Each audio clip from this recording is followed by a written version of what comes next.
동역과 사명이라는 제목으로 하나님 말씀을 전합니다.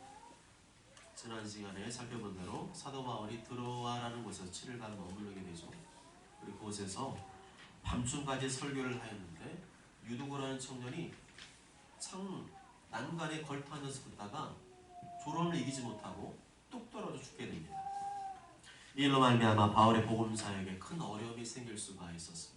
사람들이 바울의 사역과 설교에 대해 시비를 걸고 딴지를 걸 수 있었습니다. 그렇지만 하나님께서 은혜를 베풀어 주셔서 기적적으로 이 유두고 청년이 살아나게 되죠. 전화위복이 되게 하시고 문제가 복이 되게 하시고 위기가 고난이 기회가 되게 하셨습니다. 하나님의 손이 사도 바울과 함께함을 온 천하가 알게 하셨습니다. 우리는 하나님께서 어떻게 일하실지 아무도 모릅니다. 하나님께서 어떻게 내 인생을 들어서 사용하실지 아무도 모릅니다. 그러나 한 가지 분명한 것은 내가 주어진 자리에서 바울처럼 묵묵히 최선을 다하면 때로는 예상하지 못한 어려움과 고난도 만나게 될 수 있지만 그때마다 하나님께서 은혜와 능력을 베푸시고 하나님의 영광을 나타내신다는 것입니다. 사도 바울이 순수하게 하나님의 말씀을 가르치고 복음 전하는 일에 전심전력을 다하자 하나님께서 때를 따라 도와주신 것입니다. 우리 누가 도와주기를 바라기 전에 하나님의 도우심을 바라야 됩니다.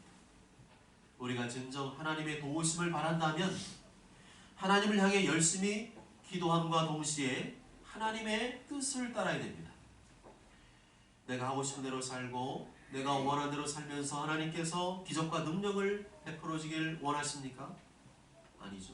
내가 먼저, 성경 분명히 내가 먼저 하나님 나라 의를 구하며 살 때 하나님께서 나에게 은혜와 기적을 베풀어 주시는 것입니다. 하나님께서 어디에서 일하고 계십니까? 지금 여기서 일하고 계십니다. 지금 내가 여기서 주를 위하여 주님의 영광을 위하여 묵묵히 최선을 다하며 감당할 때 하나님께서 때를 따라 도우시는 은혜를 베푸시는 줄 믿습니다. 바울이 열심히 설교했잖아요. 밤중까지 막 열배를 토하며 설교했습니다. 그런데 유두고라는 청년이 그 상 난간에서 떨어져 죽을 줄이야 누가 알았겠어요? 그냥 바울은 그것도 모르고 최선을 다해서 밤중까지 이제는 좀 있으면 가야 되니까 밤중까지 설교한 일에 집중했습니다. 그 외에 벌어질 일은 몰라요. 하나님께 맡기고 그저 자신의 일에 묵묵히 최선을 다했습니다. 그렇게 최선을 다해 감당했는데도 바울은 생각하지 못한 어려움과 고난을 만나게 됐죠. 설교를 했던 유두고가 떨어져 죽었습니다. 그렇지만 이 일 때문에 바울이 절망하거나 낙심하거나 포기하지 않습니다. 더 간절히 하나님 앞에 기도하는 모습을 보여줍니다. 죽은 청년 몸 위에 엎드려 간절히 기도했습니다. 그러자 하나님께서 그에게 은혜를 베풀어 주셨습니다. 묵묵히 나에게 주어진 일을 감당하다가 벌어지는 문제 어려움은 걱정하지 않으셔도 됩니다. 사도 바울 열심히 말씀 전했죠. 밤중까지 피를 토하며 말씀을 전했지 않습니까? 그 다음에 벌어지는 문제 누가 책임져 주셨습니까? 하나님께서 책임져 주신 줄 믿습니다. 아멘. 그리고 간절히 나아가 기도했죠. 문제가 벌어질 때 주님 원하는 건 뭐예요? 기도입니다. 다른 게 아니라 문제가 생겼습니까? 어려움 생겼습니까? 고난 생겼습니까? 기도입니다. 그때야말로 더 간절히 기도할 때이고 그리할 때 하나님께서 은혜를 베풀어 주시는 걸 알 수가 있습니다. 사탄은 이 유두고 청년의 죽음을 통해서 바울을 맹비난하고 정죄하고 공격하려고 했지만 하나님께서 바울에게 죽은 자를 살리는 능력을 베풀어 주셔서 유두고가 살아나게 하시고 오히려 더 많은 사람들이 예수님의 복음을 듣게 하는 역사를 일으키셨습니다. 사도 바울은 주님의 일을 감당하면서 숱한 어려움과 고난을 겪었습니다. 상상을 초월하는 어려움을 고난을 겪었습니다. 내가 주님의 일을 감당하니까 아무런 어려움도 고난도 없겠지. 그건 너무 나이브한 생각이죠. 내가 주님의 일을 감당하면서 나도 모르는 사이에 내가 주님을 열심히 하니까 하나님 기뻐하겠지. 내가 열심히 주님을 감당하고 있으니까 내가 이 정도면 괜찮지? 우린 나도 모르게 교만해질 때가 있습니다. 또 계속 같은 일을 반복하다 보면 느슨해지고 나태해지고 게을러질 때가 있습니다. 때로는 잘못된 길로 걸어갈 때도 있습니다. 그때마다 하나님께서 그냥 내버려 두신다면 우리는 더 망가지고 나빠지고 잘못된 길로 가게 될 것입니다. 그래서 하나님께서는 우리를 사랑하시기 때문에 적절한 때에 가장 적절한데 우리의 삶의 고난과 어려움도 허락하시는 것입니다. 그 고난과 어려움 통해 더 겸손하게 하시고 더 엎드리게 하시고 더 예수님을 닮은 하나님의 사람으로 만들어 가시는 것입니다. 사도 바울은 그런 뜻하지 않은 고난과 어려움 중에도 주님의 일을 중단하지 않았습니다. 자전거 페달을 밟지 않으면 자전거가 넘어질 수밖에 없는 것처럼 고난과 어려움이 있다 할지라도 주님의 일을 중단하지 않았습니다. 고난과 어려움이 왔다고 해서 주님의 일을 중단하는 것은 사탄의 계략에 말려드는 것입니다. 내가 고난과 어려움 중에 주님의 일을 중단하는 것을 제일 기뻐할 존재는 사탄밖에는 없습니다. 여러분, 사탄이 기뻐하는 일 하시겠습니까? 하나님, 아니면 하나님께서 기뻐하신 일을 하시겠습니까? 하나님께서 기뻐하신 일을 해야 되죠. 그 어떤 고난과 어려움이 와도 힘들고 어렵고 답답한 중에도 묵묵히 주의 일을 감당하게 될 줄로 믿습니다. 사도 바울은 그 숱한 고난과 어려움 속에서도 한 가지를 보여주죠. 절대로 주님의 일 중단하지 않습니다. 동역자들과 합류해서 또다시 배 타고 또 다른 지역 가서 복음을 전하는 모습을 볼 수가 있습니다. 13절부터 15절까지 함께 읽습니다. 시작. 우리는 앞서 배를 타고 아소에서 바울을 태우려고 그리로 가니 이는 바울이 걸어서 가고자 하여 그렇게 정하여 준 것이라. 바울이 아소에서 우리를 만나니 우리가 배에 타고 베드레로 가서 거기서 영하여 이튿날 기와 배우고 그 이튿날 상문에 들르고 또 그 다음날 밀레도에 이르니라. 아무리 어렵고 힘들어도 끝까지 주님의 일 포기하지 않으면 하나님께서 할 수 있도록 도와준 줄 믿습니다. 끝까지 주님의 일 감당하면 하나님께서 하실 일들이 있는 줄 믿습니다. 사도 바울은 하나님을 믿었습니다. 숱한 고난과 어려움 중에도 하나님을 믿었습니다. 때로는 인간이기 때문에 그만두고 싶고 포기하고 싶을 때가 왜 없었겠습니까? 그렇지만 사도 바울은 중단하지 않았습니다. 사도 바울이 우리에게 보여주는 특징이죠. 포기하지 않고 아무리 주변에서 만류하고 회유하고 협박해도 하나님께서 맡겨주신 사명, 은혜 복음 증거하는 일, 교회를 세우는 일을 중단하거나 포기하지 않았습니다. 사도 바울은 많은 고난을 겪었기 때문에 온몸이 성하지 않았습니다. 얼마나 많은 공격을 받았고 얼마나 막 돌로도 공격받고 뱉어가면서 막 죽을 뻔하고 얼마나 많은 위험한 일을 만났습니다. 사도 바울 여기 생각하듯이 멀쩡하게 걸어다니는 그런 사람이 아니었어요. 온몸이 아프고 통증이 오고 부서지는 것 같았습니다. 그렇지만 주님의 일을 감당하기 위해서 걸었습니다. 잠시는 쉬었다가도 마치 예수님 너무 힘들어서 막 쓰러지고 넘어지면서도 끝까지 십자가 붙들었잖아요. 대신 나중에 너무 안 되니까 그러내심을 대신 짊어졌지만 끝까지 십자가 붙드셨잖아요. 넘어지고 자빠지고 끝까지.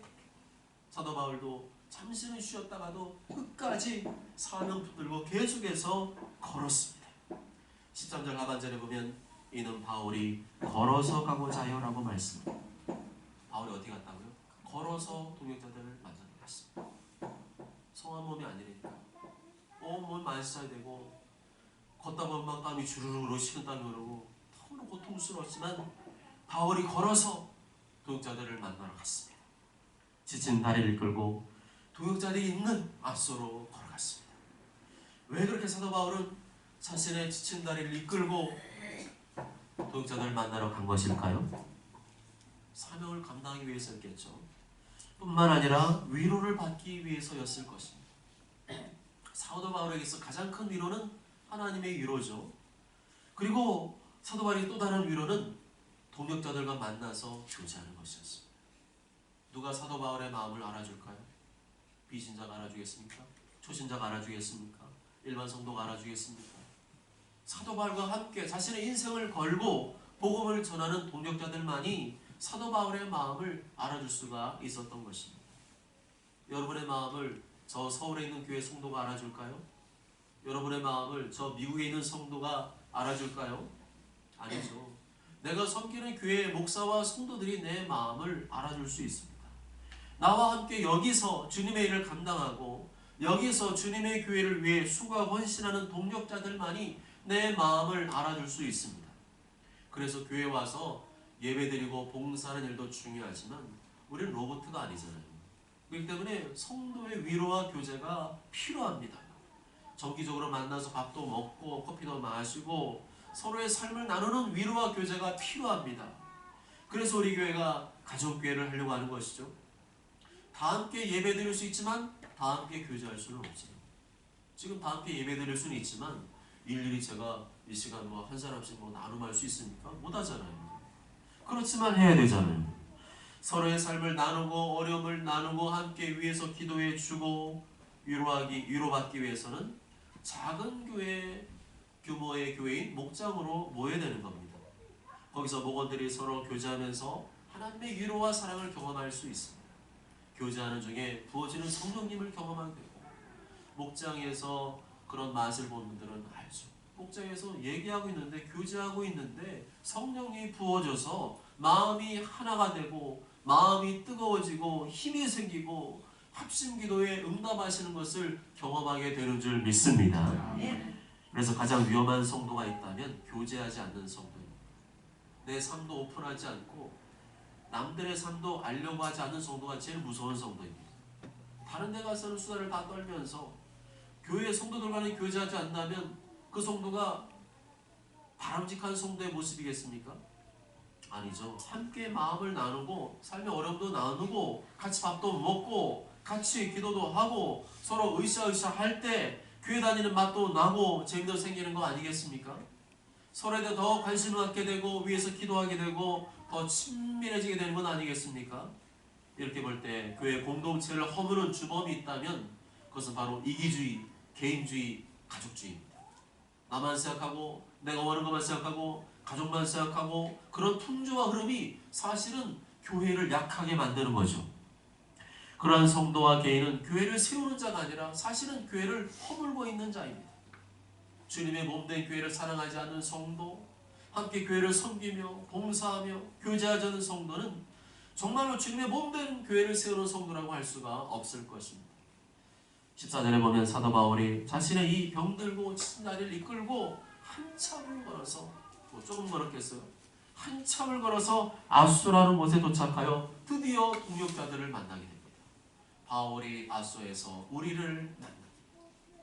비록 먼 길을 걸어왔지만 동역자들을 만났다는 기쁨, 내 마음을 알아주고 함께 일할 수 있는 동역자들을 만났다는 기쁨, 감출 것도 없고 숨길 것도 없고 호심탄회하게 마음을 나눌 수 있는 동역자를 만났다는 기쁨, 그 기쁨이 얼마나 컸겠습니까? 그들 함께 배를 타고 가면서 얼마나 많은 이야기를 나눴을까요? 가끔 저희 성도님들과 함께 차 타고 몇 시간씩 가도 그 안에서 거의 뭐 1년치 얘기를 하는 것 같지 않습니까? 근데 배를 타고 가면서 15절에 보니까 이튿날 되어서야 기호와 3호를 거쳐 밀레드에 도착했다고 하니까 밤새도록 얘기한 거예요. 밤새도록 교제한 겁니다. 밤새도록 웃기도 하고 울기도 하고 서로의 마음을 나누고 위로하고 기도했을 것입니다. 이렇게 서로 모이는 일에 힘쓰시길 바랍니다. 교회로 모여서 예배하며 기도하며 섬긴 일에 힘쓰시길 바랍니다. 목장으로 모여서 함께 삶을 나누며 교제하며 위로하며 합심 기도하는 일에 힘쓰시길 바랍니다. 그것이 바로 교회를 세우는 일인 줄 믿습니다. 16절에 보면 사도 바울은 중간에 에베소에 머무르고 싶었습니다. 그렇지만 예루살렘으로 급히 가야 했기 때문에 에베소에 들르지 않고 곧장 예루살렘으로 가는 것을 볼 수가 있습니다. 바울이 아시아에서 지체하지 않기 위하여 에베소를 지나 배 타고 가기로 작정하였으니 이는 될 수 있는 대로 오순절 안에 예루살렘에 이르려고 급히 갑니다. 그래서 지체한다는 말은 헬라어로 시간을 비벼서 닳게 하다, 시간을 소모하다 그런 뜻을 가지고 있습니다. 바울은 하루라도 빨리 예루살렘 교회 가서 연보 곧 구제 헌금을 전달해야 했기 때문에 급히 예루살렘으로 향할 수밖에 없었습니다. 다시 말하면 사도 바울은 우선순위를 분명히 하는 사람이었다는 거죠. 에베소 가면 만나고 싶은 사람도 있었고 거기서 해야 할 일도 있었고 게다가 에베소에서는 2년 동안 두란노소를 만들어서 집중적으로 제자를 양성했던 그런 장소입니다. 그렇기 때문에 에베소는 사도 바울이 꼭 들르고 싶은 곳이었고 좀 더 머무르고 싶은 곳이었고 거기서 얼마 동안 좀 쉬면서 그건 너무 지쳤잖아요. 좀 쉬면서 그곳에 있는 동역자들과 함께 서로 교제하고 위로받고 기쁨을 누리고 싶었을 것입니다. 그렇지만 바울은 개인적인 감정이나 욕구에 집중하지는 않았습니다. 그 그보다 더 우선적이고 급한 일에 집중해야 했습니다. 그것은 바로 구제헌금을 간절히 기다리고 있는 예루살렘 교회에 가는 일이었습니다. 심리학에 보면 초자, 자, 이드라는 것이 있습니다. 좀 어렵죠? 초자, 자, 이드라는 게 있습니다. 자는 나를 말하죠. 나. 자는 나입니다. 초자는 착함과 올바름을 추구하는 자. 그리고 이드는 육체의 욕구와 본능을 추구하는 자, 이기적이고 자기중심 자입니다. 다시 한번 정리해볼까요? 착함과 올바름을 추구하는 자가 뭐라고요? 초자. 정말 저렇게 살아야지 그러고 있잖아요. 이게 초자고요. 그 다음에 이드는 뭐예요? 내 육체가 원하는 대로 내 욕구와 본능을 따르고 싶어하는 자기중심적이고 이기적인 자, 이게 바로 이드입니다. 우리 안에서는요, 계속 초자를 따를 것인지 이들을 따를 것인지 계속 싸우고 있습니다.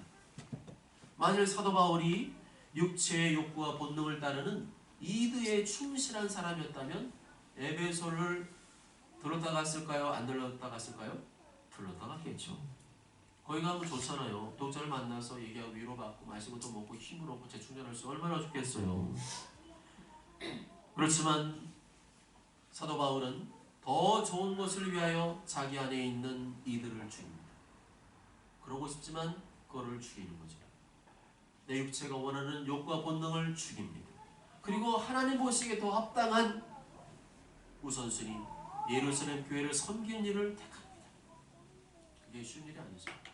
여기서 이기는 사람만이 주를 위해 살 수 있는 거죠. 신앙생활 누가 잘하는가? 우선순위를 분명히 하는 성도가 잘합니다. 아무리 말씀 많이 알아도 하나님 말씀과 뜻보다 자신의 욕구와 본능에 충실한 성도, 그 성도에게서는 선한 열매를 기대하기 어려울 겁니다. 아무리 예수님 피로 죄수하고 구원받았어 여전히 마음은 애굽에 가 있고 콩밭에 가 있다. 그 성도는 결정적인 순간에 하나님의 말씀을 따르겠습니까? 아니면 자신의 육체의 본능과 욕구를 따르겠습니까? 자신의 욕구와 본능을 따를 것입니다. 그러한 성도들의 경고가 성경 곳곳에 나오는데요. 대표적인 것이 롯과 롯의 아내죠. 롯과 롯의 아내는 아브라함과 함께 믿음의 길을 걷는 것을 택하지 않고 눈에 보기에 좋은 소돔과 고모라 땅 화려함의 정신을 빼앗깁니다. 천사들의 경고에도 불구하고 롯의 아내는 뒤를 돌아보다가 소금 기둥이 되어버립니다. 천국 지옥을 다녀온 분들의 간증에 하면 이 롯의 아내가 바로 지옥에 있다는 것을 말해줍니다. 예수께서 분명히 나더러 주여자 하는 자마다 다 천국에 들어갈 것이 아니고 다만 하늘에 계신 내 아버지 뜻대로 행하는 자라야 들어간다고 말씀하셨습니다. 왜 예수님께서 이 말씀하셨을까요? 난 예수님과 구원받았으니까 이제는 내 마음대로 살아도 돼. 내 육체 욕구와 본대로 살아도 돼. 나는 구원받았으니까 나는 갈 수 있어 라고 착각하는 성도들이 있기 때문입니다. 롯과 롯의 아내와 같이 자신의 욕구와 본능을 택하는 성도가 아니라 사도 바울과 같이 먼저 하나님 나라와 의를 구하는 성도, 먼저 하나님의 말씀과 뜻을 구하는 성도들이 되시기를 바랍니다. 그렇게 사도 바울은 에베소에 들르기를 원했지만 들을 수가 없었습니다. 그 대신에 17절 보면 한 가지 아이디어를 내죠. 내가 에베소를 들을 수 없으니까 그럼 사람을 보내서 내가 있는 밀레도로 오게 해야 되겠다. 그래서 에베소에 있는 장로들을 오도록 초청을 합니다. 바울이 밀레도에서 사람을 에베소로 보내어 교회의 장로들을 청하니, 이 말을 보면 바울이 에베소에 들르고 싶었습니까? 아니면 그냥 지나고 싶었습니까? 들르고 싶었다는 거죠. 그렇지만 그럴 수 없기 때문에 대신에 교회의 장로들을 오도록 초청을 했던 것입니다. 신학자들 말에 하면 2세기 동안 서기 예수님 십자가에서 태어나신 이후로 200년 동안은 교회 시스템이 제대로 갖추지 않아가지고 교회 장로, 목사, 감독이라는 호칭이 번갈아 가면서 사용됐습니다. 교회를 대표하고 목회하는 사람들을 가리켜서 목사라고도 하고 감독이라고도 하고 장로도 불렀어요. 지금으로 치면 목회자를 말하는 거죠. 각 교회를 책임지고 목회하는 분들을 만나서 목회 현장의 어려움과 고민을 나누고 그들에게 격려와 당부의 말을 하고 싶었던 것입니다. 그래서 제가 목사님들과 함께 이렇게 친교 모임을 갔더라도 여러분들이 목사님 뭐 맛있는 거 먹으러 놀러 가시나 보다 그러시지 마세요.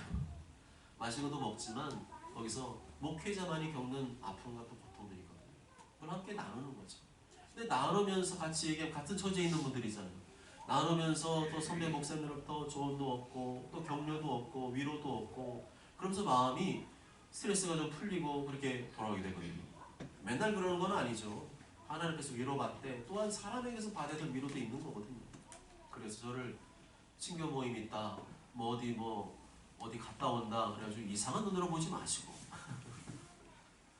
목사님도 사람이기 때문에 그런 동역자들의 위로가 필요하구나 그런 차원으로 바라보시길 바랍니다. 그 돈 어디서 났어? 그 돈 어디서 나서 저렇게 갔다 오지? 그러면요 그거는요 내 수준으로만 자꾸 바라보는 거죠. 목회자 입장에서는 또 리더들에게는요 외로움과 고독들이 다 있어요. 다 말하고 살 수 없잖아요. 목회자는 목회자로서 받는 어려움과 고통과 애환들이 있는데 사도 바울도 그랬다는 거예요. 그래서 불러서 같이 위로하고 고민 나누고 서로 기도하면서 교제의 장을 열었던 거죠.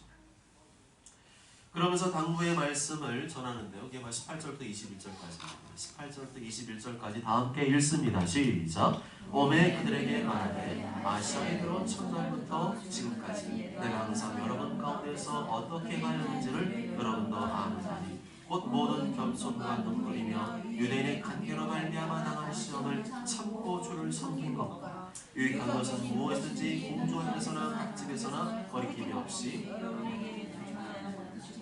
유대인과 헬라인에게 하나님께 대한 회개와 우리 주 예수 그리스도에 대한 믿음을 증언하는 것이다. 아멘. 사도 바울의 에베소 교회 목회자들에게 했던 중요한 말들을 기록한 것이 38절까지 기록되어 있습니다. 근데 이것은 에베소 교회의 목회자에게 보낸 마지막 고별 설교라고도 합니다. 그 중에 첫 번째 내용이 무엇이었죠? 아시아에 들어온 첫날부터 에베소 지역에 들어온 첫날부터 지금까지 내가 항상 여러분 가운데서 어떻게 행하는지 여러분도 안다는 거죠. 봤다는 거예요. 내가 여기 처음 왔을 때부터 여러분들은 내가 어떻게 주를 섬기고 교회를 섬기는지 아는 증인이라는 겁니다. 19절 2절에 보면 그게 뭐라고요? 첫째는 모든 겸손과 눈물, 둘째는 유대인의 간계로 말미암아 당한 시험을 참고 주를 섬긴 것입니다. 셋째는 하나님의 말씀을 어디서나 담대히 거리낌 없이 가르치고 찾는 것입니다. 모든 겸손, 눈물, 주를 섬긴 것, 이것이 다 각기 다른 것처럼 보이지만 헬라로 보면 주를 섬기기 먼저 나옵니다. 주님을 섬긴 것이 먼저 나오고 그 뒤에 겸손, 눈물, 시험을 참는 인내가 나옵니다. 다시 말하면 주님을 섬기려면 겸손과 눈물과 인내가 없이는 안 된다는 것입니다. 주님을 섬긴 일이 쉬운 일이라는 겁니까? 어려운 일이라는 겁니까? 어려운 일이라는 거죠. 주님을 섬길 수는 있지만 끝까지 섬기는 일은 쉬운 일이 아니라는 겁니다. 처음에 어디 한번 나도 한번 주님 섬겨볼까 할 수 있겠지만 겸손과 눈물과 인내가 없으면 도중하차한다는 겁니다. 섬긴다는 말은 헬라어로 종으로 섬긴다. 철저하게 복종한다. 종처럼 철저하게 복종해 섬기는 게 바로 섬기다는 뜻입니다. 사도 바울이 주님을 섬기되 자신을 드러내지 않고 종처럼 철저히 복종하며 섬겼다는 겁니다. 마치 황소가 순하잖아요. 황소가 근데 황소한테 쉬운 일 시킵니까? 어려운 일 시킵니까? 옛날에 지금은 다 경기가 다 하지만 옛날에는 황소들이요 힘든 일 다 했습니다. 황소들 하루 종일 일하잖아요. 뒤따라 농부도 힘들겠지만 앞에서 그 척박한 땅을 일구는 쟁기를 끌고 가는 황소 얼마나 힘들겠어요. 그런데 황소가 아무리 힘들어도 중간에 쓰러지기 전까지는 절대 포기 안 합니다. 눈물을 뚝뚝 흘리면서 쓰러질 때까지 밭을 가는 모습이 연상되지 않습니까? 그게 바로 사도 바울이라는 거죠. 사도 바울이 아무리 힘든 일이 있어도 묵묵히 눈물을 흘리면서 주님을 섬겼다는 것입니다. 그런데 주님을 섬겼다는 말이 구체적으로 무슨 말일까요? 보이지 않는 주님은 어떻게 섬길 수 있습니까? 사도 바울이 지금 주님 만나서 주님 발도 닦아드리고 주님 맛있는 거 대접했다는 그런 의미일까요? 아니죠. 어딜 가나 주님을 섬기듯 섬겼다는 것입니다. 교회에서 봉사하며 성도를 섬기는 것이 주님을 섬기는 것이라는 것입니다. 가정에서 가족들을 섬기는 것이 주님을 섬기는 것이라는 것입니다. 직장의 동료들을 섬기는 것이 주님을 섬기는 것이라는 것입니다. 지역사회에서 가난하고 어려운 이들을 섬기는 것이 주님을 섬기는 것이라는 것입니다. 그렇게 나 아닌 다른 사람을 섬기는 것이 주님을 섬기는 것이고 주님을 예배하는 것인 줄 믿습니다. 교회에서 드리는 예배만 예배가 아니라 교회 밖에서 이웃들을 섬기는 것도 주님을 예배하는 것인 줄 믿습니다. 그렇지만 그렇게 섬기려면 눈물이 있어야 됩니다. 겸손이 있어야 됩니다. 인내가 있어야 합니다. 그렇지 않으면 처음에는 껄쩍대고 하다가 중간에 때려치게 되는 거죠. 나를 죽이는 겸손, 하나님께 간구하는 눈물, 십자가를 생각하며 견디는 인내로만 가능한 줄 믿습니다. 바울은 항상 말씀으로 섬겼습니다. 목회자의 섬김이라고 하는 것은 가장 첫 번째 말씀으로 섬기는 것입니다. 목사님 좀 섬겨주세요. 그런 게 있는데 그거는 뭘 모르고 하는 거죠. 목회자의 첫 번째 섬김은 말씀으로 섬기는 것입니다. 말씀을 가르치고 말씀을 전하고 복음을 전하는 일, 그게 목회자가 섬기는 첫 번째 영역입니다. 그 외에 함께 구차적으로 돕기도 하고 함께 일 수도 있지만 목회자의 주된 사명, 목회자의 가장 주된 섬김은 말씀으로 섬기는 것입니다. 그에 관한 내용이 20절과 21절에 나와 있습니다. 교회에서나 집에서나 성도들에게 말씀을 가르치고 또한 예수님 모르는 사람들에게 복음을 전하는 일에 힘썼다는 것입니다. 특히 20절에 보면 유익한 것이라는 게 나옵니다. 여기서 말하는 유익한 것이란 구원을, 영혼 구원을 위해서 유익한 것을 말하죠. 이 세상에서 영혼 구원보다 유익한 것이 있을까요? 한 영혼이 지옥에서 천국으로 옮겨질 만큼 유익한 일이 있을까요? 없죠. 영혼 구원을 위해서, 복음을 전하기 위해서 사도 바울이 얼마나 애쓰는지를 알 수가 있습니다. 마지막 22절부터 24절에서는 사도 바울의 유언과 같은 말씀이 나오고 있는데요. 22절부터 24절까지 다 함께 읽습니다. 시작.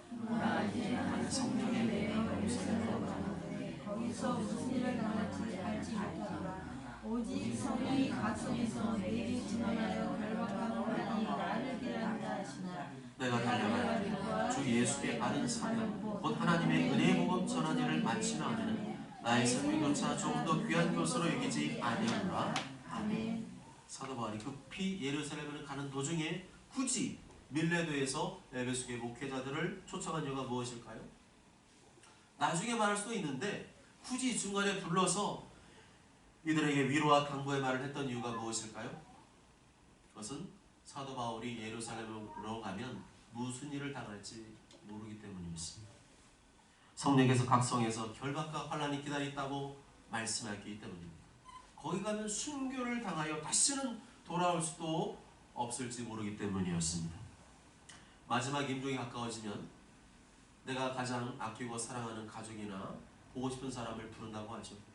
그리고 마지막으로 그들에게 하고 싶은 말을 유언으로 남기는 거죠. 사도 바울 역시 마찬가지였습니다. 에베소 교회 목회자들을 마지막으로 보고 싶었던 거예요. 내가 가면은 죽을지도 모르기 때문에 내가 예루살렘 가더라도 가기 전에 꼭 내가 사랑하는 에베소 교회 그리고 그 교회를 목양하고 있는 목회자를 만나서 꼭 내가 할 말이 있다는 것이었습니다. 그렇지만 직접 가서 볼 수는 없는 상황이고 그래서 역부로 그들을 밀레도로 불러서 마지막 유언 같은 고별 설교를 했던 것입니다. 내가 달려갈 길과 주 예수께 받은 사명 곧 하나님의 은혜의 복음 증언한 일을 마치려 하면은 나의 생명조차 조금도 귀한 것으로 여기지 아니하노라. 여기서 말하는 달려갈 길은 헬라어로 경기장의 레이스를 말합니다. 경기장의 레이스. 헬라시에는 이 경기장도 많았고 그래서 레이스도 많았습니다. 예수님을 믿고 구만 성도가 걸어가는 길은 이 경기장의 레이스와 같다는 거죠. 가다가 중간에 멈추면 실격이에요. 몇 바퀴를 돌아야 되는데 100바퀴를 돌았는데 30바퀴 돌다가 멈추면 실격입니다. 끝까지 복음 전파의 레이스를 달려야 될 것을 당부한 것입니다. 그렇지만 끝까지 복음 전파의 레이스를 달리는 건 만만치 않습니다. 모든 겸손과 눈물과 인내가 없이는 감당할 수가 없습니다. 심지어 주를 위해 나의 생명조차도 조금도 아까워하지 않고 바칠 수 있는 그런 마음의 준비가 되어 있어야 됩니다. 주 예수께 받은 사명 곧 하나님의 은혜 복음 증언하는 일을 마치려 하면은 나의 생명조차 조금 더 귀한 것으로 여기지 아니하노라. 우리는 신약에 말하듯이 자기 자신을 사랑해야 됩니다. 자기 자신을 사랑하지 못하는 사람이 다른 사람을 사랑할 수가 없겠죠. 그렇지만 예수님 믿는 성도가 자기 자신을 사랑하는 것에 그친다면 그것은 부끄러운 일입니다. 자기 자신을 사랑하는 것이 단지 자기 욕구와 본능에 충실한 삶으로 머무른다면 그것은 예수님께 대한 배신입니다. 그러라고 예수님께서 나를 위해 십자가에 피를 주신 거 아니지 않습니까? 너도 나처럼 다른 영혼을 구원하기 위해서 모든 겸손과 눈물과 인내로 희생과 헌신의 십자가를 가라고 그렇게 십자가에서 달려 주신 것이 아니겠습니까? 사랑하는 여러분, 사도 바울은 동역자들을 좋아했습니다. 동역자들 만나서 교제하기를 좋아했습니다. 아소에서 동역자를 만났죠. 멜레에서 동역자들을 만났죠. 그리고 그들과 만나서 교제하면서 위로와 격려와 당부의 말을 건넸습니다. 특히 주 예수께 받은 사명, 곧 하나님의 은혜의 복음 증언하는 일을 마치려면은 나의 생명보다 조금 더 귀한 것으로 여기지 아니하노라 라고 하는 유명한 고별 설교를 했습니다. 진정한 동역자는 주님의 일에 같은 마음, 같은 뜻, 같은 생각으로 동역하는 성도를 말합니다. 함께 삶을 나누고 교제하고 위로하고 격려하고 함께 기도해주는 성도를 말합니다. 그저 먹고 마시고 수다 떨고 놀기만 하는 사람은 동역자가 될 수 없습니다. 사도 바울의 고별 설교와 같이 사명을 중심으로 교제하고 사명을 감당하기 위해 교제하는 사람만이 진정한 동역자가 될 수 있는 것입니다. 특히 모든 그리스도인이 주 예수께 받은 사명은 하나님의 은혜의 복음을 증언하는 일을 마치는 일입니다. 그런데 복음을 전하는 일이 만만치 않습니다. 모든 겸손과 눈물과 인내가 없이는 하고 싶어도 할 수가 없습니다. 하고 싶어도 중간에 넘어지고 자빠지고 포기하는 이유가 뭐냐면 모든 겸손과 눈물과 인내가 없기 때문에 중간에 하다가 마는 거죠. 그리고 때로는 나의 생명조차도 귀한 것으로 여기지 않을 수 있는, 나의 생명도 바칠 수 있는 각오가 돼 있는 사람만이 이 복음 전파의 사명 끝까지 감당할 수가 있는 것입니다. 모두 저는 모두가 주 예수께 받은 이 복음 증거의 사명을 감당하기 위해 동역자들과 함께 교제하기를 힘쓰시고 겸손과 눈물과 인내로 때로는 생명을 던져서라도 하나님의 은혜의 복음 증거하는 사명을 잘 마치게 되시길 주님의 이름으로 축복합니다. 아멘.